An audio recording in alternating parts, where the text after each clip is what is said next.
ஆண்டவராகிய இயேசு கிறிஸ்து உங்கள் எல்லாரையும் ஆசீர்வதிப்பாராக. 1 யோவான் 4ஆம் அதிகாரம் 11வது வசனத்தை படிக்கிறேன், கவனியுங்கள்.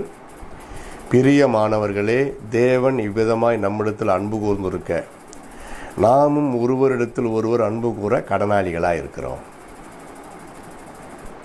யோசித்து பார்த்தீர்களா? தேவன் இவ்விதமாய் நம்மிடத்தில் அன்பு கூர்ந்திருக்க நாமும் ஒருவரிடத்தில் ஒருவர் அன்பு கூற கடனாளிகள். பண விஷயத்தில் மட்டும் கடனாளிகள் அல்ல, அதனாலும் உருப்படியாக தீர்த்துடணும். அதுபோல தான் இந்த அன்பும் கடனாளி. புதிய ஏற்பாட்டில் அன்பை பற்றி விளக்கும் 2 அதிகாரங்கள், 2 பேர். ஒன்று அப்போஸ்தலனாகிய பவுல், 1 கொரிந்தியர் 13ஆம் அதிகாரம் ஃபுல்லாக படித்து பாருங்களேன்.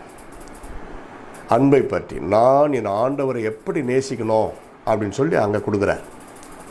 இங்கே 1 யோவான் 4ஆம் அதிகாரம் நான் ஆண்டவரை உயிருக்குயிராய் நேசிக்கிறது உண்மையானால் என் சகோதரனை, என் சமுதாயத்தை நான் எப்படி அன்பு கூற வேண்டும்.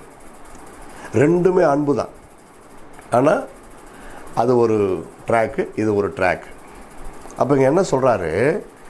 பிரியமானவர்களே, தேவன் எவ்விதமாய் தம்முடைய ஒரே பேரான குமாரனாகிய இயேசுவை நமக்காக பூமிக்கு அனுப்பி சிலுவையில் அறையும்படி ஒப்பு கொடுத்து தன் ஜீவனை கொடுக்க வைத்து இரத்தத்தை சிந்த வைத்து 3ஆம் நாள் உயிரோடு எழுப்பினாரே தம் குமாரனாகிய இயேசுவை, அப்படியாய் தேவன் இயேசுவுக்கு நிகராக, இயேசுவுக்கு சமமாக நம்மை நேசிக்க, பிரியமானவர்களே நீங்களும் ஒருவரில் ஒருவர் அன்பு கூற வேண்டும்.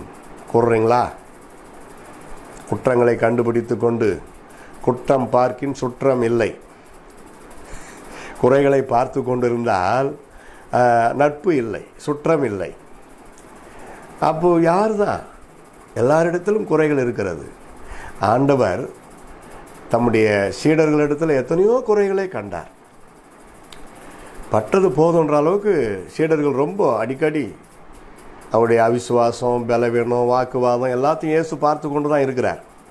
போதும் பிதாவே, இவர்களோடு நான் பட்டது போதும், இவங்க வேண்டாம், தூக்கு, இவங்க எனக்கு வேண்டாம், வேறு புதுசாக 12 பேர் அனுப்புங்க அப்படின்னு அவர் கேட்கவே இல்லை.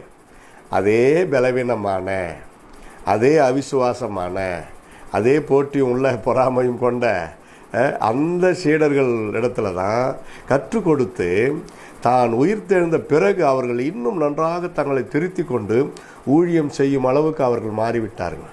பொறுமையாக இருந்தார். எனவே தான் குறைகளை பார்க்கக்கூடாது. குறைகளை பார்த்து கொண்டிருந்தால் நம்ம சந்தோஷமாக இருக்க முடியாது. கண்டிப்பாக கர்த்தர் செய்வார், அற்புதம் செய்து அவர்கள் அந்த குறைகளை விட்டுவிட கிருபை செய்வார். அதுக்கு தான் அன்பின் பிரமாணத்தை ஆண்டவர் வைத்திருக்கிறார். குற்றம் பார்க்கின் சுற்றம் இல்லை.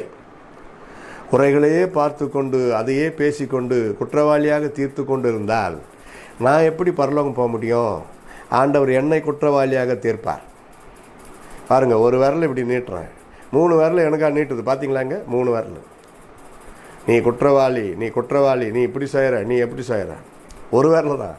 இந்த விரல் பாருங்கள், ஆண்டவரே நீங்கள் தான் அப்படின்னு. இந்த 3 விரலை பாருங்கள், நீ எப்படி இருக்கிற. மற்றவர்களை குற்றவாளியாக தீர்க்கிறாயே, நீ எப்படி இருக்கிறாய்? 3 விரலை எனக்கு நேராக நீட்டுது பாருங்க. அப்போ நம்ம என்ன செய்யணும்? என் குற்றத்தை நான் உணர்கிறேன், துணிகரமான பாவங்களுக்கு உடைய அடியாரை விலக்கி காத்து கொள்ளும் என்று பக்தன் ஜெபிக்கிறார். அன்பின் பிரமாணம் தான் ரொம்ப முக்கியம். சத்துருக்களையும் பகைவர்களையும் நேசிக்கிற அன்பு தான் ஆண்டவர் நமக்கு வைத்திருக்கிறார். நாமும் ஒருவரிடத்தில் ஒருவர் அன்பு கூற வேண்டும். அப்படி முடிக்காம கடனாளிகளாக இருக்கிறோம்.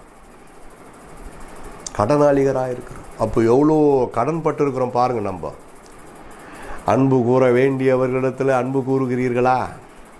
நாம் அன்பு கூர்ந்தும், நாம் அன்பாக பேசியும், நாம் ஒப்புரவாக முயற்சி செய்தும் அவர்கள் ஒத்து வராவிட்டால் அதை குறித்து நீங்கள் கவலைப்பட வேண்டாம், விட்டுருங்க, அதோட விட்டுருங்க, அவ்வளோதான். அவங்க இப்போ அவங்களுக்கு அந்த கர்த்தருடைய அன்பு அவங்களுக்கு தெரியல. குழப்பம், பிரச்சனை, போராட்டம், சண்டைகள் வந்து போகிறது சகஜம். அதுக்கப்புறம் யார் முந்திக் கொள்ளுகிறார்களோ, யார் அன்பு செலுத்த பேச முந்திக் கொள்ளுகிறார்களோ அவர்களை கர்த்தர் ஆசீர்வதிப்பார். அப்படி முந்திக் கொண்டு முயற்சி செய்தும் அவர்கள், அதாவது அந்த எதிர்ப்பு தரப்பு ஒத்துக்கலை, அவங்களுக்கு விருப்பம் இல்லை, அந்த ப்ரௌடு ஸ்பிரிட் அப்படியே இருக்குதுன்னா நீங்கள் இனி அதுக்கு மேலே கவலைப்பட வேண்டாம். அன்பு செலுத்துகிறோம், ஆனால் அவங்க ஒத்துக்கலை. நம்ம என்ன செய்யணும்? அதுக்காக அவங்கள உள்ளத்தின் ஆழத்தில் வெறுத்துடக்கூடாது. Just you pray to god. நார்மலாக தான் நம்ம இருக்கணும். Normal normal normal coming down to normal. Amen. அன்பு ஒரு காலம் ஒழியாது. ஜெபிப்போம். அற்புதங்களை செய்கின்ற எங்கள் தேவாதி தேவனே, தேவகுமாரனே, பரிசுத்த ஆவியானவரே, பகைவர்களையும் நேசிக்கிற அளவுக்கு எங்களுடைய இருதயத்தில் அன்பு ஊற்றப்படுவதாக. அருமையான தம்முடைய பிள்ளைகளை மனதார கர்த்தராகிய இயேசு கிறிஸ்துவின் நாமத்தில் அடிமை ஆசீர்வதிக்கிறேன். இயேசுவின் நாமத்தில் ஜெபிக்கிறோம் பிதாவே. ஆமென். ஆமென். God bless you all.